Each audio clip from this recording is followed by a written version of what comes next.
Ok, merci beaucoup, Bande Konangaï.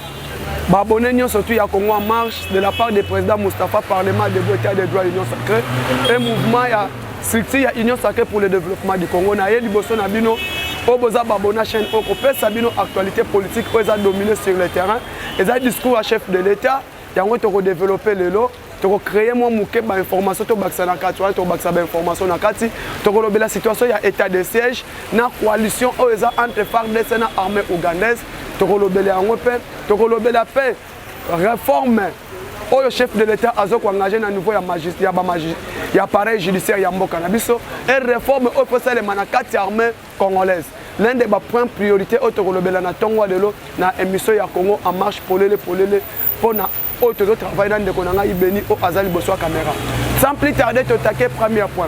Premier point Togolobela mo muke discours ya chef de l'état parce que yangone eza information phare au alobaki devant les deux chambres réunies en congrès. Na kata discours ya chef de l'état wana le président a parlé plusieurs secteurs et plusieurs réalisations au esalemi na mboka na biso. Mais ce qui se passe quoi? Batouana au bazan na kati ya gouvernement bazo ko défendre aux projets aux priorités au chef de l'état à l'ansakité mais biso balobel na el to yoki yango to zui yango faut défendre au chef de l'état à Sali concernant l'infrastructure le président a lancé en 2020 réalisation de l'infrastructure routière ko banda mwanda ville ya Boma banzela wana esili mais silence radio batu balobela yango te président a lancé deuxième phase Bilolo ti Kolwezi Zela wana esili mutoko lobela ngo azate. Président a lancé Masisi Uvira. Banzela wana eselemi me mutoko défendre ngo azate. Plusieurs réalisations au asali. Construction au a lancé. Yasnini. Usine de traitement et captage d'eau potable à l'Embaïm. L'usine a déjà pris fin. Même ça n'a pas été si bazo chango ouvrage devant le PPT et ça banco auto trouvé na DG Yasnel né à régie des zones misala au chef de l'état à Lansaki. Mais le lot automoni était que non. Qu'est-ce qui se passe? Ba directeur ya ba entreprise wana régie des eaux Snell ba lingi ko lobela misala ba lingi ko lancer misala wana te parce que ba que sont déjà des partants sont des sortants. Mais le lot on a nouveau mboka na biso. Nous demandons ceci. Régie des eaux, Snell, Tosengi na Bakonza parti, Bakonza Mboka na biso. Cette fois-ci, les entreprises publiques de l'État ne doivent pas être gérées par les politiciens. Tout le monde dit que ces entreprises, pendant qu'elles sont toujours gérées par les politiciens, les entreprises wana ezo ko avancer, misala ezo ko marché malabouté. Raison pour laquelle nous interpellons les chefs de l'État. La mise en place d'entreprises publiques, d'entreprises étatiques et publiques de l'État, à la gérer par les politiciens. Pendant que les entreprises parétatiques sont gérées par les politiciens, nous sentons que ces entreprises de plus en plus, elles ont qu'un akokoufa. Dans une entreprise, SCPT, Société Congolaise des Ports et des Transports et des Ports, ex-ONATRA. Le ONATRA sont des politiciens. Les mêmes politiciens encore, ils veulent rentrer gérer la société ONATRA pour l'entreprise comme Jekamil, Général de carrières et de mines. Cette entreprise-là a été gérée par les politiciens. Entreprise et les mêmes entreprises est proposée pour encore être gérée par les politiciens. Là, nous disons non. Donc, c'est pas le président de la République n'a mis en place un la Jekamil. Pourquoi il a nommé des fils de maison au Bayebi entreprise Wanabia? Comment il doit relever l'entreprise au Tobéni Jekamil? Là, on a quatre discours chef de l'État. Le chef de l'État a plairé par rapport au fonctionnement du gouvernement. Depuis que le gouvernement Sama est là, panier ménagère, il y a peuple congolais et ont changé. Pourquoi si c'est? Nous avons dit que panier ménagère, il y a peuple congolais et ont changé. Pourquoi? Parce que Sama Lokonde Kenge, il est incompétent pour le devant le ministre. Le ministre a besoin de l'esprit, le ministre a besoin fort que le premier ministre. Nous demandons au premier ministre ici, Sama Lokonde, tu dois prendre la force d'être capable de diriger ce gouvernement et de contrôler certains membres du gouvernement. Dans le ministère de l'économie nationale, qu'est-ce qui se passe dans le secteur de l'économie nationale? Depuis que Jean-Marie Kayumba est là, et l'autre mon côté, Jean-Marie Kayumba, papa et maman, papa et mapa. Il est là, dans une compagnie comme Pain Victoire. Allez-y, quand la grand-mère, j'ai lu pour Pain Victoire, j'ai à 200 francs. Donc nous, on a que l'IPA à 200 francs. Même moi, dans 5 ans, je crois qu'on est en côté. Le dollar est stable. Mais tout le monde dit que sur le plan marché, ils ont m'attaché du jour au jour, du jour au jour. Nous demandons à Sama Lokonde, c'est le moment maintenant. Si tu sais que non, tu as besoin de gérer bien, tu as besoin de travailler mal à monter, tu dois sanctionner. Pour ceux qui ont sanctionné, et qu'on peut s'habiller fort. pendant que ozo sanctionner bangote ozo tika batona bazo continuer à travailler na vision aux chefs de l'état peuple a comment que non le premier ministre tu es complice avant que nous parlons que tu n'es pas complice nous demandons sanctions immédiatement OK il a ministère de l'économie nationale depuis qu'il nous a promis les produits sont arrivés à Matadi qu'est-ce qui tarde pour biloko wana ezala ramener à Kinshasa ici.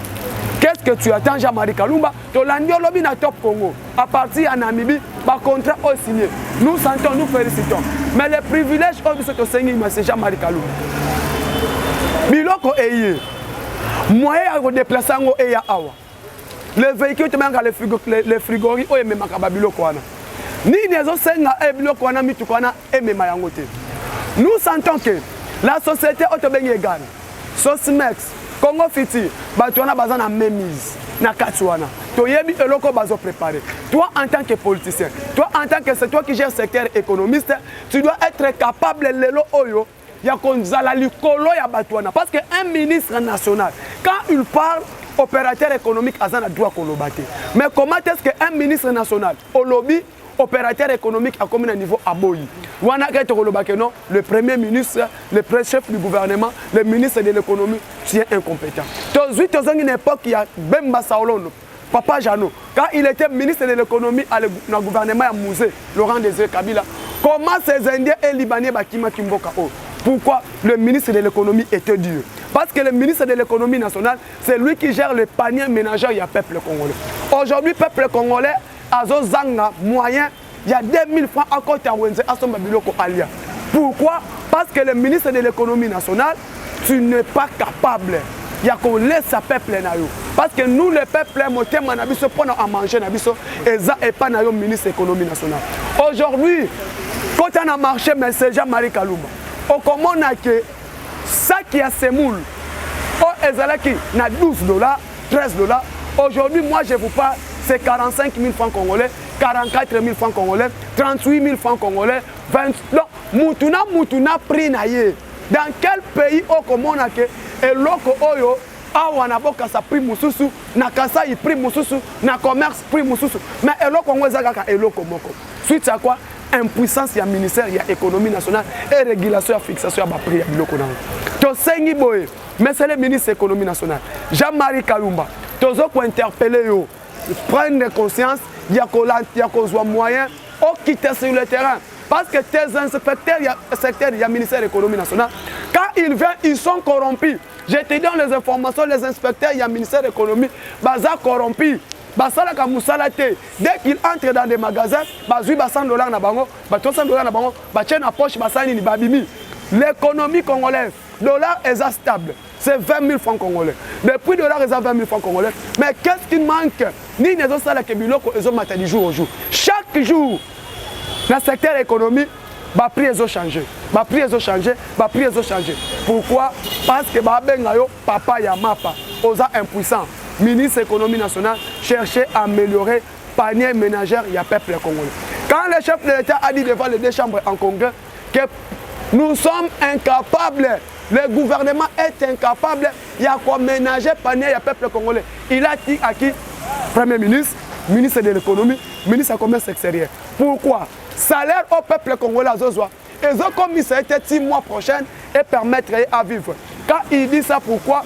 Secteur et économie, et un secteur et permettra au peuple à vivre un peu épanoui. Mais secteur économie, il y a peuple congolais, il y a le loyo et Zamalamumimi. Nous entrons maintenant dans le dernier sujet. Concernant l'arrestation de Joseph Kabila. Qu'est-ce qui se passe là-bas? Monsieur Kabila, il y a un problème, il y a Chebeya et Fidel Bazana. Joseph Kabila Kabang Hippolyte, aujourd'hui, va citer un procès à Chebeya. Qu'est-ce qui va se passer? Les deux chambres doivent être réunies en congrès pour lever Kabila les immunités parlementaires ou à sénateur. Dès qu'on enlève Kabila les immunités parlementaires et à sénateur, selon la constitution congolaise, parce que moi je parle aujourd'hui, le Congo n'a pas une constitution. Congo a une constitution. Constitution et ça copier-coller. C'est la constitution française. La République démocratique du Congo, Jean-Pierre Naniki, Olivier Kamitatou, Évariste Bochap, en 2006, Bayela qui biso constitution, Oyowana, Bayela qui en 2005. C'est une constitution française. Bonjour constitution na biso ya Congo, botanga na constitution française, et ça les mêmes constitutions, les mêmes articles, on a fait copier-coller. On doit faire maintenant quoi? Selon la constitution congolaise. Dès qu'on enlève Kabila les immunités parlementaires, le juge naturel, il y a Joseph Kabila, le procureur général prêt à cour constitutionnel et le procureur général prêt à cour de cassation, il doit maintenant faire procès pour arrêter Kabila, pour passer Joseph Kabila. Kabila doit être jugé. Ndenge constitution ya Congo et lobby. Mais moi je ne suis pas d'accord. Raison pour laquelle nous disons Congo photo comme la constitution ya biso moko ya mboka na biso. Kabila doit être jugé ndenge constitution et lobby. Malgré constitution au sein de la Gazette français, mais ndenge constitution mboka na biso et lobby. Après qu'on lève l'immunité parlementaire, il y a Joseph Kabila devant les deux chambres réunies en congrès. Le dossier doit être transmis Cour de cassation, Cour constitutionnelle, on va traiter le dossier pour arrêter Kabila et on va juger Kabila devant la haute cour militaire. Après cela, Kabila doit être en prison parce que ce que Kabila a fait, massacre Kabila c'est trop. Kabila doit être en prison. Par rapport à quoi? Massacre à Tingitingi, massacre à Chebeya, fausse commune à Maluku, tout consort là doit être passé et Kabila doit être en prison. Crime économique, crime de guerre, crime contre l'humanité et qu'on permette de Bisoto Yeba vraie version. Qu'est-ce que Kabila par rapport à ces crimes? Nous le disons, Jeannette Kabila a comme un appelle sa batuleson en Mboka Oyo. Jeannette Kabila a comme le bureau et l'Assemblée nationale, l'être Baye Bissaye. Qu'est-ce que l'armée ougandaise et quels sont les prérogatives de l'armée ougandaise et Bimanamboka O? On a vite compris que, mais c'est madame Jeannette Kabila. Ton frère était là, président de la République pendant 18 ans. Crime à Est, massacre, tuerie, qu'on violait ma maman Nabiso, Bana Nabiso Batangi Malamouté, pendant Reine Onde Konazala qui gouverne, qui président de la République. Qu'est-ce que tu n'as pas dit pour arrêter ces histoires? Aujourd'hui, Tshisekedi est là, à quel état de siège. Avec l'armée ougandaise, par contre, en coalition avec l'armée congolaise. Pourquoi? Il y a un de l'eux, Oyo Moussalawana et Kosila. Aujourd'hui, le pays est pacifié. Tolandi, Constant Ndima, gouverneur militaire au Azana Est, il a dit clair, l'Ituri maintenant est pacifié. Comme l'Ituri est pacifié, il y a certains territoires mouqués, Oyo poche moko etikali, ça doit être fini, parce que pacifié en tout entier.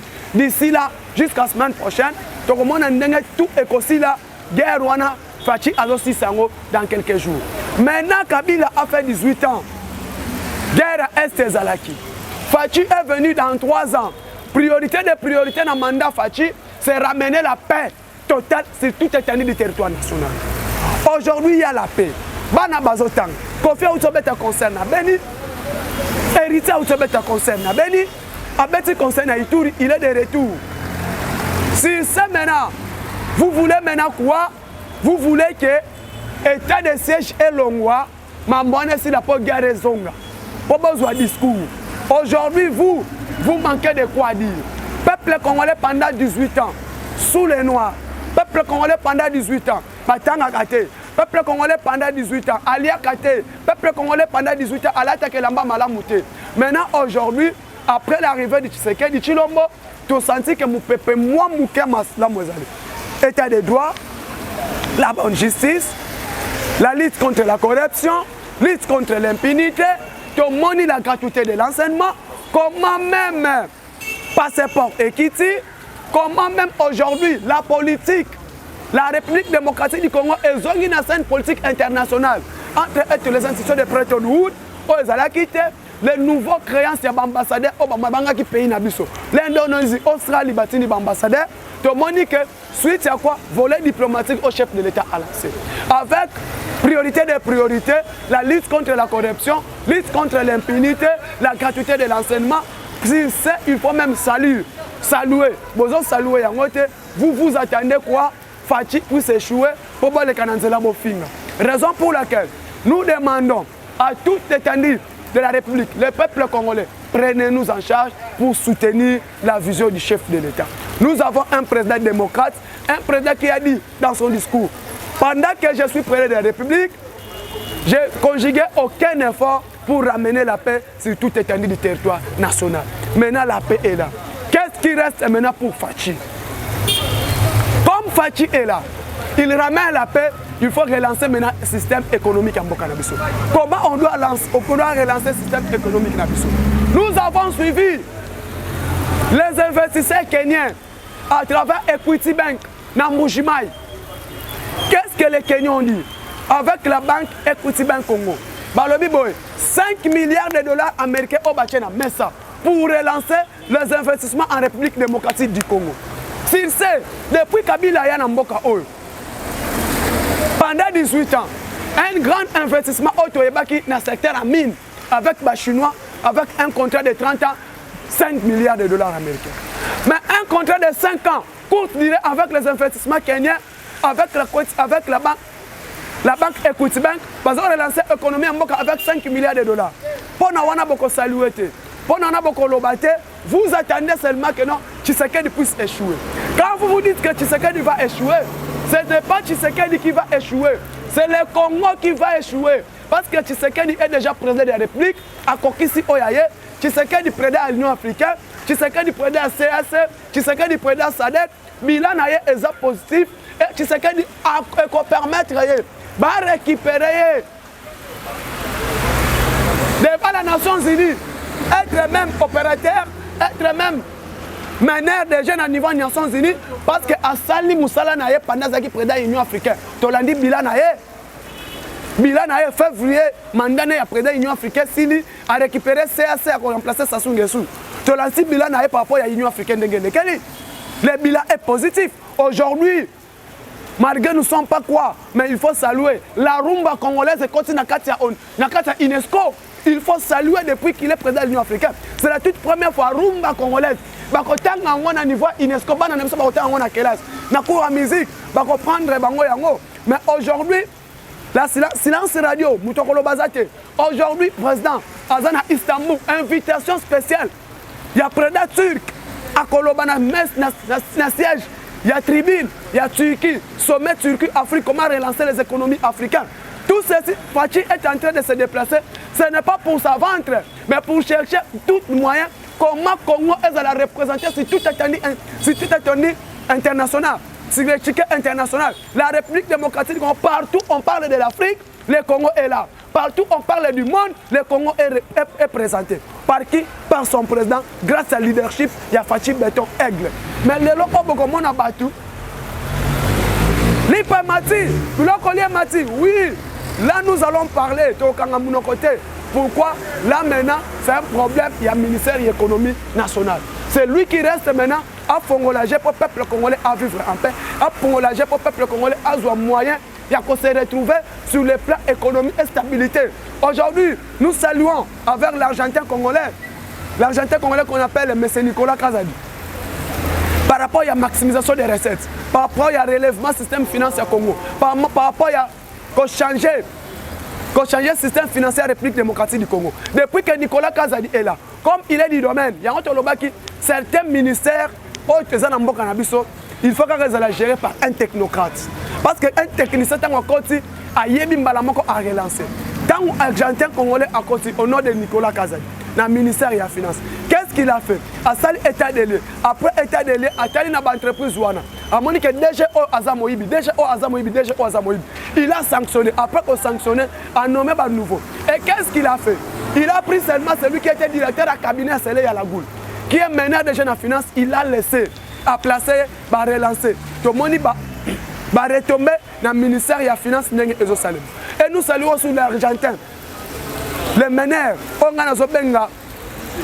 l'Américain au Congo, mais c'est Eberan Kolongele numérique, ministère numérique. Lui aussi, tu sens avancer significatif dans le secteur numérique.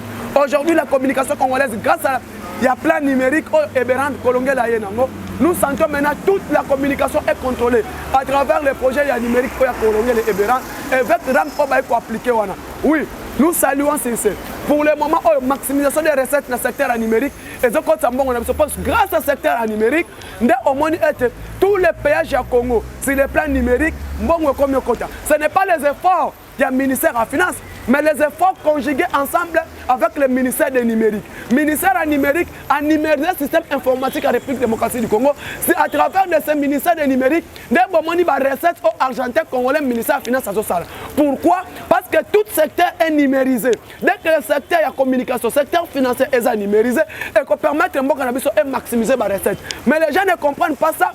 C'est un ministère numérique. C'est un grand ministère. L'un des ministères est relevé l'économie en Bokanabiso. L'un des ministères est relevé pacte visible sur le plan système informatique, et sur le plan système de communication, et sur le plan système de la finance en Bokanabiso. Si le pays n'est pas numérisé, le pays est considéré comme maximisation de la recette. Mais si le pays est numérisé et qu'on permet que Mboka ait sa économie, croissance est de jour au jour. Raison pour laquelle le président a doté ce ministère par un homme de cœur qu'on appelle Ebéran Kolongele Désiré Cachemire. L'homme de cœur, l'homme qui a fait échapper la République démocratique du Congo sur le plan système et FCC Cash. C'est les deux hommes, Kolongele et Ebéran, retour de la politique, retour de la scène politique en République démocratique du Congo. Sur ce maintenant, nous demandons maintenant le ministère des numériques, professeur Désiré Cachemire Kolongele et Ebéran, professeur, Tosengi Boy, mettez rapidement le secrétariat général du ministère en numérique pour permettre de recruter les cadres au bazar fort. Les hommes de cœur pour permettre d'accompagner le ministère en numérique et ça l'avancement aux autres dans le Canabiso. Grâce à toi, professeur Désiré Cachemire Kolongele Ebéran, que l'économie en Canabiso est commode. Grâce à numérique, et qu'on permette de craquer tous les terroristes au bazar terrorisé en Canabiso. Merci à partir du ministère en numérique. Nous demandons aussi aujourd'hui le Premier ministre Tomoni Ate Moussala Patrick Mouyasali, après qu'on suspendre Kolongola au Azalaki na RTNC, nous demandons à la RTNC que cette fois-ci, ces gens ont beaucoup pleuré. La RTNC, nous demandons, le autre sengio était, batouana lokola baleli mingi. Tindela bango DG à permettre d'avancer, à se foutre à battre et puis à yoka kolela ya baja RTNC. Pendant que ces gens sont en train de pleurer, mal payés, mal équipés, équipement ya malamute. Totali RTNC Bounia. Le radio est net na kati ya toilette. Ça ne sait pas. RTNC Bounia, Ndakwa Matiti. RTNC Kolwezi, c'est grave. Tosengi Patrick Mouyaya, ministre de la communication et médias, veuillez un peu voir comment Baja RTNC à la province de travail. Ils sont mal payés, mal équipés. L'équipement coûte, c'est grave. Si les lots RTNC, il y a la province qui utilise un système analogique. Pendant que nous sommes un système numérique. Le monde est numérisé, mais RTNC à la province utilise un système analogique. Nous demandons à toi, Mbappé du gouvernement, l'un des meilleurs joueurs du gouvernement Samaloko, Patrick Mouyaya, de saluer d'abord, de suspendre le directeur nouveau, le directeur général de RTNC. AI. Maintenant, chercher à mettre des hommes forts à la place qu'il faut. Des hommes forts et des hommes intégrés, des hommes de cœur. Mais ce que je vais te dire, Patrick Mouyaya, sache-le, le monde d'aujourd'hui n'appartient ni aux forts, ni aux puissants, ni aux riches, ni même aux pauvres. Mais le monde d'aujourd'hui appartient aux hommes de cœur. Et c'est ça que je voulais vous dire. La politique congolaise, les jours où nous aurons des hommes de cœur, comme Fachi, qui est un homme de cœur, les jours où nous aurons un premier ministre et un membre du gouvernement, qui sont des hommes de cœur, Congo est avancer. Ce qui tue notre pays, c'est quoi? Non pas pour la République, mais l'intérêt égoïste. Prenons les cas. Nous avons suivi M. Sango de Bossoro dans la politique en Afrique du Sud. Comment les gens qui ont travaillé avec Kabila sont mis dans la villa, parler dans les États-Unis, dans l'Afrique du Sud. Mais dans aucun mois, il faut regarder la maison, la résidence. Il y a Olive Lembe, cité moderne, il y a Maman Olive Lembe. Mais à mon niveau, tu vas aller là. Maman Olive, Maman Moté, Maman Lam. Mais il a toute une cité, comme commune à Gombe, Katikat, cité Olive Lembe Kabila, à un niveau prétorien. Ce n'était pas un homme de cœur. Olinga Kimbo côté, cité Katumba, moi que cité Vital Kamerhe et Lwakanikini. Vous n'avez pas... Vous êtes qui ont aidé Mbokate. Vous êtes venus pour piller la République. Le Lotala est un niveau de Congo. Le Congo est par terre. L'économie est par terre. Mais les gens, au Congo, na bango, maman lobela biso, maman moté, maman lam, maman démon. Allez-y voir. Moïse Katumbi Chapwe. Quel est le niveau Italie? Quel est le niveau Dubaï? Italie, cité na Zambie. Vous allez regretter. Pour le que nos bateaux, ils n'ont pas servi le Congo, mais ils ont servi par Maboumou. Aujourd'hui, nous demandons à Sama Lokondo. C'est le moment. Nous ne voulons pas pleurer. Si tu sens que celui-ci, ça ne va pas, l'ongolaye, remaniement qu'on permette à Bisso de placer des bons joueurs, des bons tirs. Pourquoi les Français disent bien reculer pour mieux sauter? Hôtel ministre a sali malamouté, qu'on écarte, qu'on remplace Moussoussou. Ministre a qui pour l'avancement gouvernement, qu'on écarte, qu'on remplace Moussoussou. C'est qu'on permette à Bisso de innovation, pour sauver le Congo. Parce que c'est pour nous. Il n'y a qu'un dénominateur commun c'est la République démocratique du Congo. Le Congo appartient aux Congolais, le Rwanda aux Rwandais. Là, sur le plan sécuritaire, tu as lobby clair que non, il faut te saluer, bravo, il y a forces armées. Notre force armée est en train de travailler. Notre force armée, c'est pour traquer les ennemis. À partir que non, l'armée a besoin de traquer les ennemis, pour avancer, pour mobiliser les recettes, pour avancer. On ne construit pas les pays dans les désordres. On ne construit pas les pays dans les tueries. On ne construit pas les pays dans la stabilité. Aujourd'hui, maintenant, nous disons, l'année 2022 est une année au Congo qui sera stable sur tous les plans. Fachi a dit, clair, ce qui reste, il faut aménager, panier ménager au peuple congolais et ramener la paix des priorités. Volet diplomatique, tu saluer chef de l'État. Volet économique et tikali. Volet sécuritaire, peut te saluer. Volet tikali à justice. La justice élève une nation. Mais au Congo, le magistrats ne sont pas des bons magistrats. Fachi a lobby clair qu'il faut qu'on lance les réformes. Réforme et appareil judiciaire, dès qu'on permet le Mboka d'avancer. On ne lève pas une nation sans qu'il n'y ait pas la justice. Pendant qu'il y a la justice, tu as l'économie en Mboka. Pendant qu'il y a la justice, tu as la pipo ya Congo. Pendant qu'il y a la justice est là, une bonne justice, et qu'on permette de battre le Congo. Il y a un autre sobi boy. Mboka ambiso oyo et kufa kikala. Et Koufi n'est pas qu'à Fatite, et pour qui n'est pas quitté. Mais Mboka et Koufa qui depuis quand. Le col a Fati aye, Azana souci à Congo, Fati aye a na passé au Congo, et qu'on permette et Congo et Mata. Congo et Mati par rapport à Fati n'a Azula qui Congo, Congo Zalaki n'a le boulot maka sur tous les plans. Économie à Koufa, sécurité Zalakité, social Zalakité, diplomatie Zalakité. Mais Fati Azong c'est d'abord en relation dans 9 pays voisins à biso autocomposé dans Bango Congo. Après qu'on sa relation dans 9 pays voisins, et à Tali quoi, à Sali état de l'air, à Tali par rapport à Bitumba Zalaki na Congo. Kokata Bitumba wana, nani Azalaki na sima benemi, Bangoune na biso. Après qu'on découvre Batu Bazaki na sima Bangoune na biso, et Tikali sera nul, to état de siège. État de siège, to monde est gouvernement de Zalaki nango. N'importe quelle coalition FCC cache, gouvernement na Zalaki tellement mabé. Mais biso elle toye. Fati a étudié, à bomini la coalition FCC cache. Après qu'on bomayango, gouvernement Sama Eye. Gouvernement Sama Eye, to état de siège, to tali état de siège. Nous sentons qu'il y a des avancées significatives dans le volet sécuritaire. Ce qui reste maintenant, volet judiciaire. Dès que l'on dit chef de l'État, Moutoutou Ayoki, à l'objet clair que non, dans le volet judiciaire, tous les comptes, c'est qu'on a recyclage à nouveau papa, à nouveau magistrat. Recyclage, tous les comptes, à nouveau magistrat, et qu'on permette à Bisso de placer l'homme qu'il faut à la place qu'il faut. Dès qu'on permette à Bisso, appareil judiciaire, à Bisso, et travailler madame, et avancer, et appareil judiciaire, à Bisso, et à la réformer nouveau. Tant que ça la réforme à Sika, et qu'on permette à nous surtout. Nos sentis avec les nouveaux requins dans la armée. Au Bazana Est, nous avons vu quand même le recyclage au Salemi. Recyclage au Salemi et permettre ce qu'on ennemi à la déménager dans toutes ces localités. Le peuple congolais a salué. Sans plus tarder, au moment où cette émission Autosali à Tongo Lelo, pour présenter la grande ligne de discours à chef de l'État. Bref, tu peux s'imboter dans l'union surtout. Au Parlement des États des droits union sacrée, voyez Kambami pas président Moustapha Mafuta, tu peux s'imboter dans l'union surtout. Papa Jonas Mouka n'a parti aux États-Unis, maman Angèle numéro 1, il y a Fondation Foman Poum, Angèle Poum a parti aux États-Unis, papa Adrien Djamba a parti aux États-Unis, papa Jacques Mondo a parti en Afrique du Sud, papa Jacques en Afrique du Sud, bande konye souvent dans Djobou à Cape Town.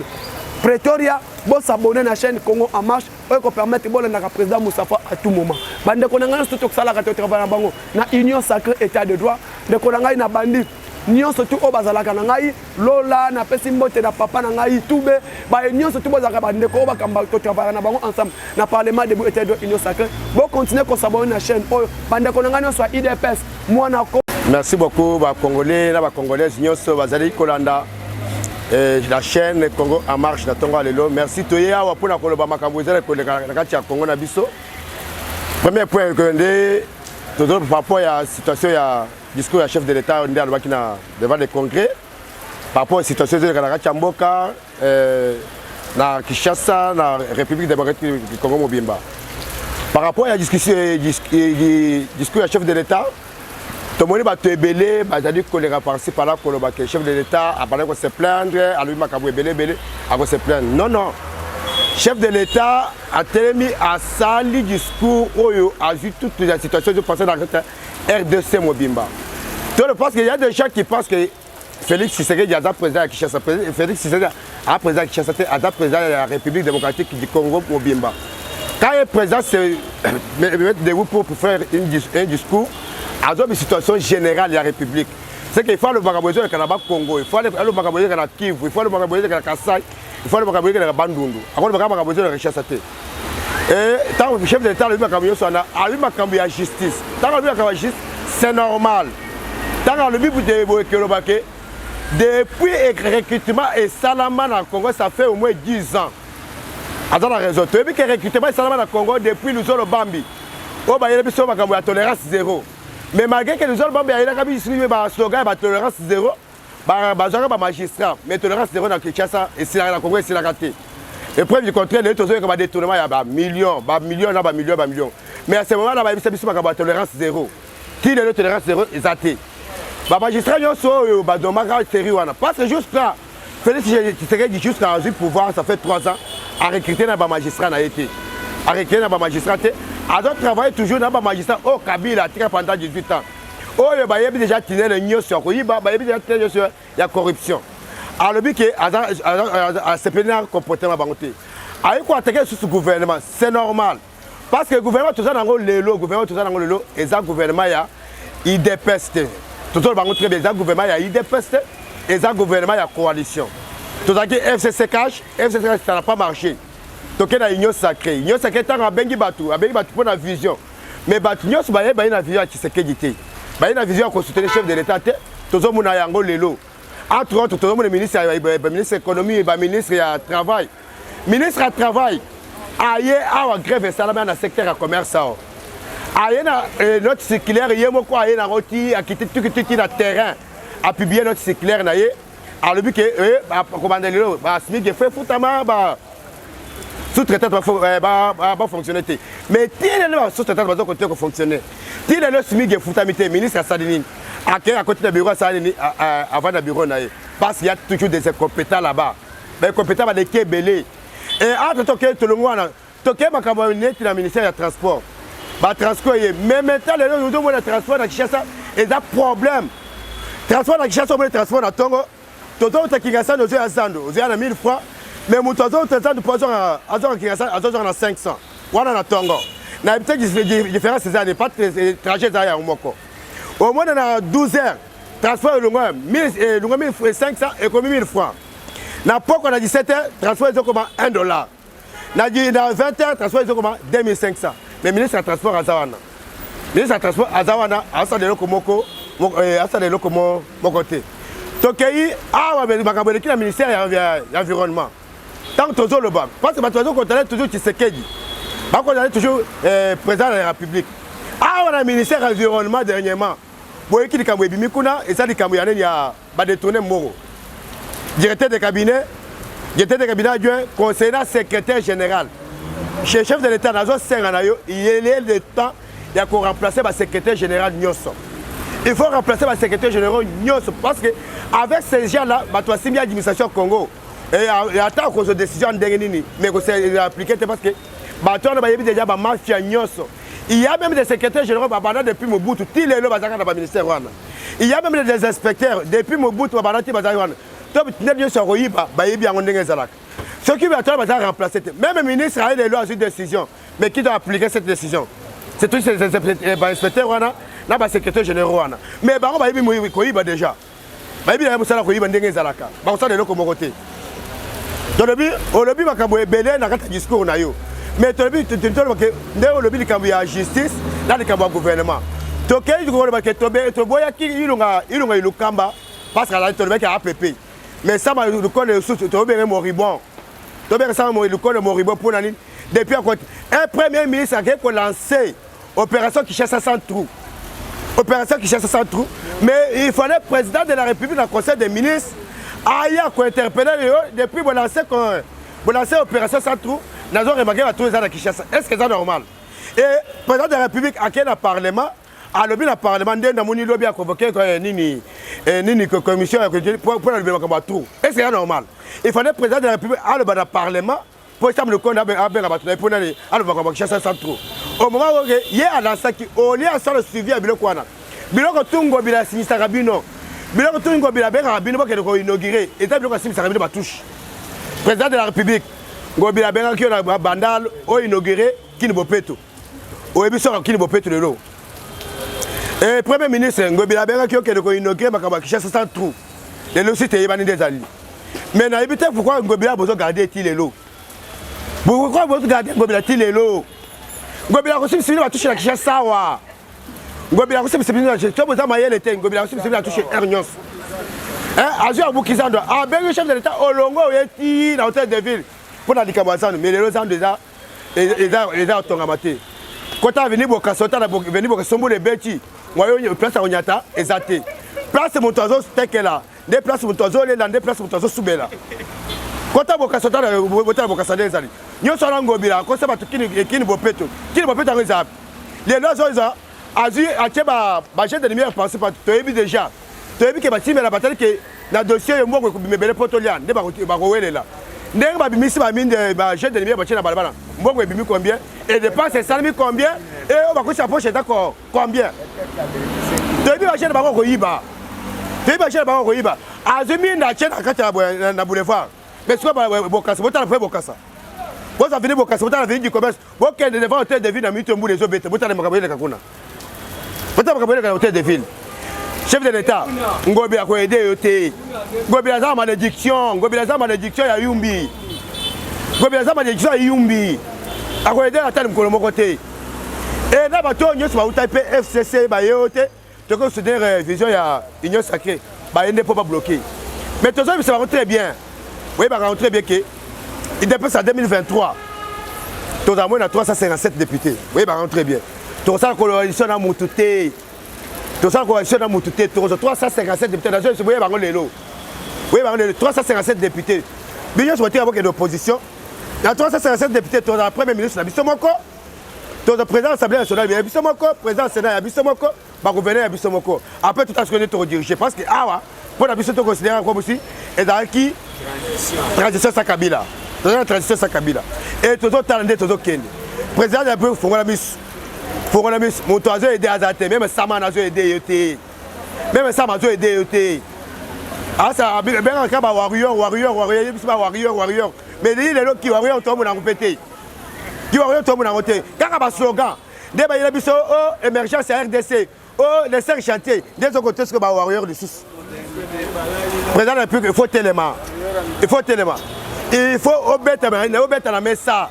Il faut obéter. Mais nous sommes toujours là pour la redéfendre. Pour voir où tu ne sois pas maquillé, pour voir où tu ne sois pas maquillé, pour voir où tu ne passe, pour te zoyango. Tu retires à yangote. Tu as dit, oh, Kende, vous avez été fait ça. Yo, ok, vous avez été fait ça. Tu vas pas dire que tant que tu as dit que le chef a dit que tu parce que Babou est avancé. Mais il dépasse à retirer pouvoir ôter. Tu as pouvoir ôter, tu le rater. Vous connaissez ça, il y a son rien d'être au pouvoir. Vous connaissez son royal. Il y a un autre conseil très bien. Et il faut dans ce moment où le Kabat Nini, au coach pour travailler. Aux ans, le président de la République, depuis aux ans, il y a un courant en maille. Mais déjà, ça de leur côté. Déjà, ça de leur côté. Maille est athée, courant est athée. Et au sein du discours, qu'est-ce qui bloque pour changer Batouana? Il ne veut changer que changer Batouana. Qu'est-ce qui bloque? On a bloqué. Il y a un combattant qui a bloqué pour changer ma DG. Qu'est-ce que combattant n'a pas bloqué pour changer ma DG si même les gens cabinet d'ailleurs, tout ça chargé dans bango. Si ça change le gouvernement, tout ça chargé dans bango. Qui bloque par rapport au courant dans les athées. Là, tu vas courant les athées. Et tout ça dans la ville. Et ça va place ligne. Tout ça dans la ville. Courant les athées. Et ça normal. Ah, de tous côtés, Koloba. Tu le dis très bien. Mais bien le gouvernement warrior, mais le warrior va comme warrior. Comment se fait-il ministre de l'économie à terminer un dossier à un dossier de la conseil des ministres? Alors le conseil des ministres, j'ai adoption que le bureau qui quitte et il le bureau qui quitte. Son côté à Katazando, au moins le savoir les coques, n'a pas de prix Moussous, n'a 12 heures, n'a pris Moussous, n'a pas de prix Moussous. Les lots, ils ont très bien Thompson, et après, on a mis vie, ils ont interpellé M. Thompson, ministre est dans la Namibie pour la conseil de dérogation. Est-ce que les gens ont travaillé?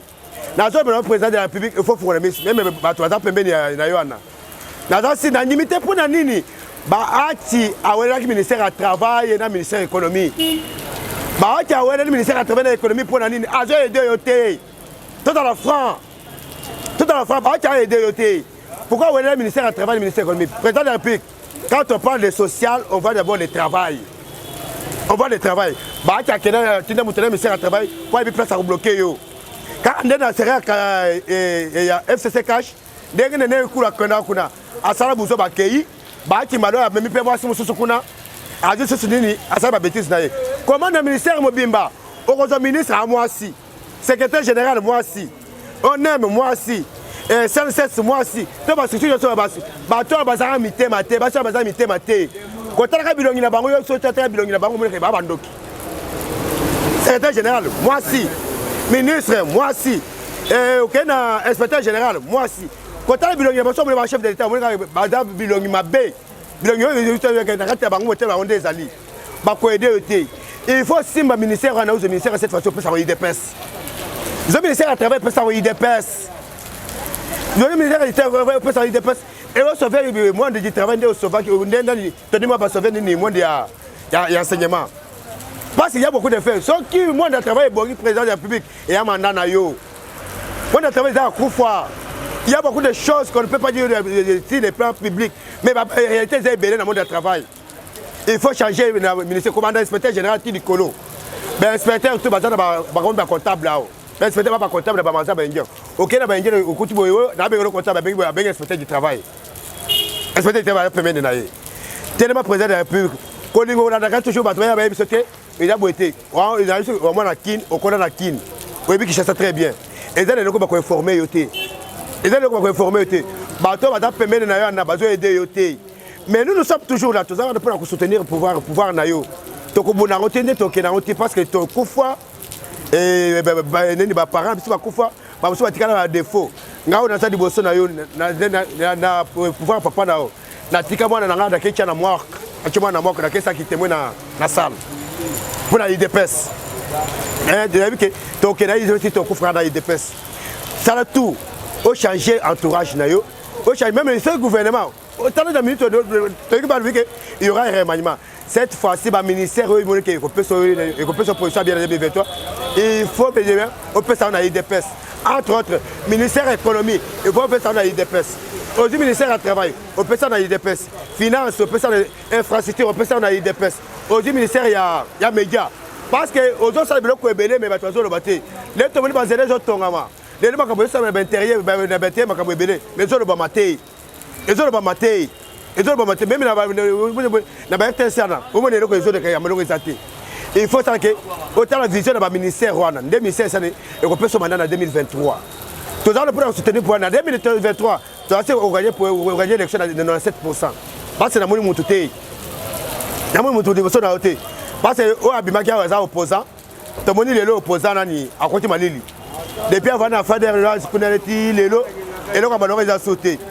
Oh, il y a ni bateau na sénité. Na moni bateau pépé de lebi ba combo. Ça veut dire que tu es fort. Et là ils athées. Et là on salama ils athées pouvoir ils aillent yo. OK na ngoti biso de éviter ton côté ton kende. De éviter pas son kende et il n'y aura pas de discours na bateau na.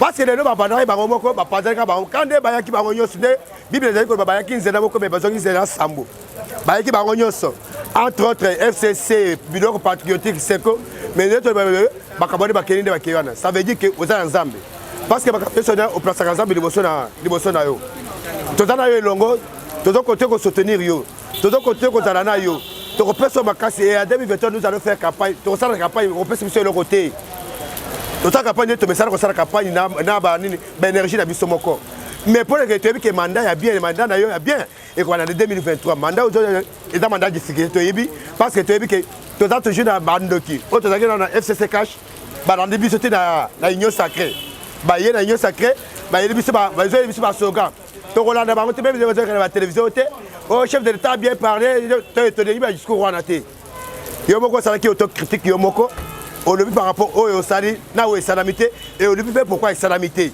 to lingi ba toyer biso ajale na la télévision te et biso to tirer côté na mon président biso totali oh yo lobby et salamité et nous allons commencer maintenant il y a kolanda et ko donner si mafia total o tigali to la badona c'est ba mafia linga oyo ka population que oyo ka ba entourage na wana linga oyo ka population que oyo ko te le ministre a lobby ba ministre de voleurs ce sont des voleurs mutozo de azate mutozo de azate na c'est parce que na moni ministre à finance na musala sali lelo botomoni que ba dollar était stable il faut bouger mais quand la ba peuple congolais boye ba très bien pas si ya lelo otozo monelo ezamuke pas sekoya pour na nini pas sekoya parce que to mesala ka muto ko ki banque abimi $100,000 to mesala muto ko ki na banque a $1 million to ko tabisa muto ko na banque mais pour le moment bongo ko bima susu na kidikidité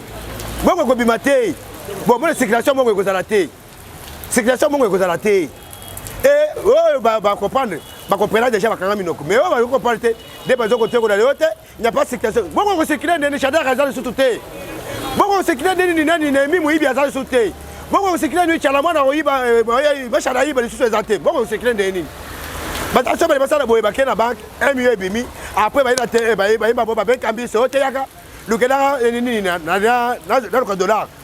Et la personne bon $, d'intérêt mati bon que des couleurs va changer bon on a mis ces argent sous sauter et on les a dans bandés to que les ti mais couleur chez Makabo na président Kambise na mo que président Kambise ça la raté président Kambise ça la raté et c'est déjà quand na Congo boule que muto cheme ça na balabala boye on a commis changer la monnaie et en normalité tout que na bango que to bloquer tout et au moins que Makabo soit qu'ils ont toujours pas les circuits bancaires. Il faut qu'on ait besoin de circuit bancaire.